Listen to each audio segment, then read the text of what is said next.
Welcome to the Slop Farm. Enjoy the video. You begin by locking controls and choosing a comfortable layout.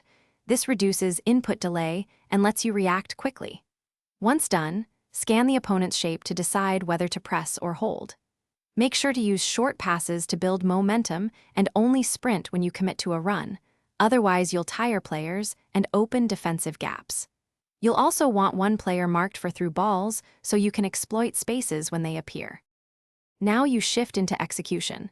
Play 1-2 passes to draw defenders wide and create central lanes. This works because moving the ball fast forces defensive adjustments.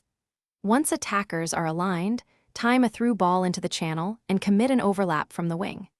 Defensively, use jockey to delay attackers while teammate contain narrows options.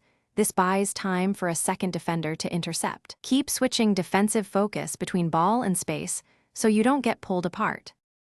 Finish sequences by committing to a clear shot decision. Use low-driven or timed finishes inside the box because they beat goalkeepers more often. Once done, if you lose possession, immediately regroup into a compact defensive shape and clear to touch to reset pressure.